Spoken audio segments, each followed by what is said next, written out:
Bom dia, meu nome é Bianca e o meu grupo é composto por Ana Ramos, Brenda, Giovana, João Felipe, Vitor, Caiane e Rian. Bom, o nosso trabalho é sobre o livro sobre o autoritarismo no Brasil e a nossa parte é a intolerância. A intolerância é uma atitude mental caracterizada pela falta de habilidade ou vontade em reconhecer e respeitar diferenças em crença e opiniões. O Brasil, na visão estereotipada, se definiu como brasileiro ou quem conversou com estrangeiros em visita ao nosso país, com certeza já se deparou com uma série de visões alentadoras da terra tropical, suposto que seria uma nação avessa a conflitos, democrática que se refere à convivência de gêneros, raças e etnia, uma espécie de paraíso da tolerância em meio a um mundo inclemente, onde não sobrevive a um enfrentamento no campo. Batido da polícia nas cidades, uma discussão entre políticos, assalto, que um senso ético que revela que desigualdade estrutural que persiste por aqui. E também um país de passados violentos.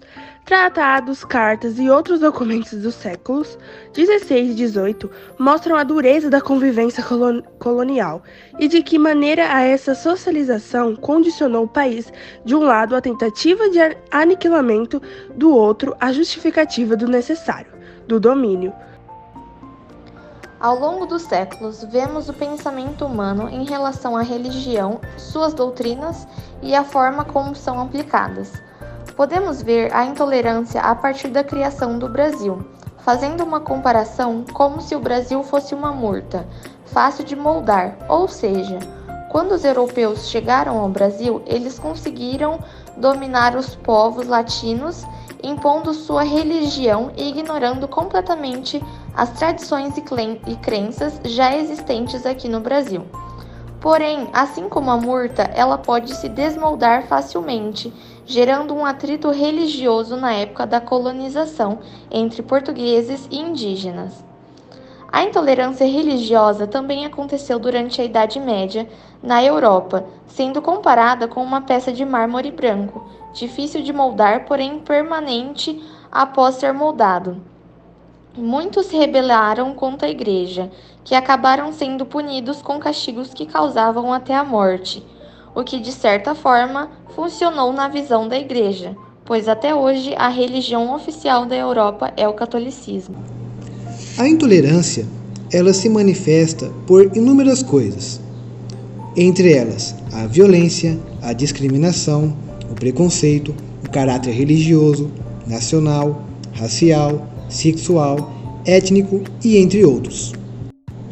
Partindo de um trecho do livro, a autora fala que o Brasil é visto como um país acolhedor, visto pelos estrangeiros, e acaba virando um traço definido do caráter brasileiro. Porém, um historiador falou que imaginar isso não seria muito bom, já que esses atos não passam de expressões de um fundo emotivo, enraizado pelos padrões de convívio humano e formado no meio rural e patriarcal. Outro paradigma apresentado na obra é a utilização das redes sociais para a disseminação de palavras que remetem a ódio, medo e insegurança, que induzem a formação de distintos polos nesse meio e, consequentemente, perpetuam a difusão de ideologias intolerantes na sociedade. Sob esse mesmo viés, é apresentada a política ou estratégia da contraposição, algo muito utilizado nos discursos autoritários e até mesmo em campanhas eleitorais, na qual é visto um discurso que explora o preconceito em vez de lutar contra ele, o que também induz a intolerância social. Ao analisar de modo mais a fundo a premissa analisada, entende-se que tal comportamento da intolerância se apropria do preconceito e da disseminação de estereótipos para sua afirmação, por isso sua respectiva analogia com os ditados das campanhas eleitorais, muitas vezes utilizados por leigos que se apropriam de opiniões e falácias e não de argumentos no âmbito eleitoral. Ademais, o livro relata que na época presente, o meio social, mesmo com a consolidação da democracia e na criação de leis que visem a igualdade de gênero, racial, social e religiosa, como os artigos 7 e 5 da Declaração Universal dos Direitos Humanos, que afirma que todo ser humano é igual e que todos possuem seus direitos, independente de suas características físicas e sociais. Mesmo assim, a intolerância ainda vem crescendo na sociedade brasileira, sendo uma postura existencial e até um sentimento. Este fato se evidencia publicamente, onde virou uma ocasião para orgulho e autocelebração, que antes se destacava nas manifestações recônditas.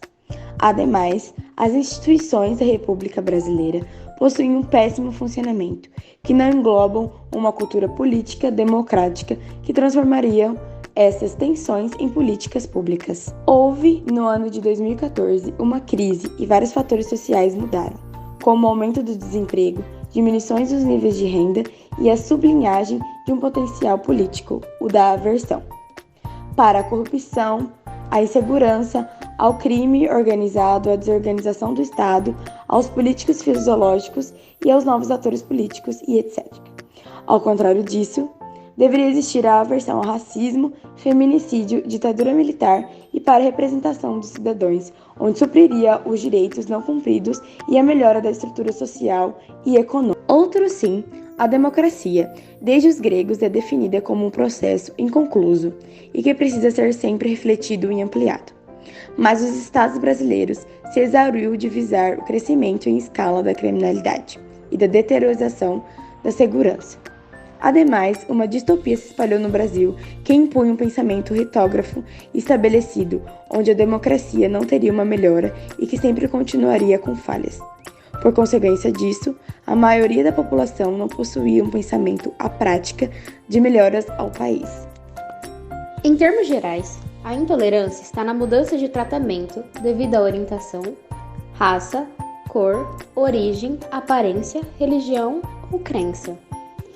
Tal violência fragiliza a democracia, o respeito entre as ideias, experiências, práticas e costumes, além de violar os direitos humanos e estimular o caráter violento e autoritário como forma de governo. As causas para as ações preconceituosas provêm da deficiência de uma educação pública de qualidade, com um ensino sólido, amplo e equânime. Depreende-se, por consequente, que o combate à intolerância exercita a convivência, preconiza o exercício da cidadania, uma vez que as diferenças são abordadas e respeitadas, além de estimular a leitura e o diálogo, rompendo assim com o ciclo da violência moral.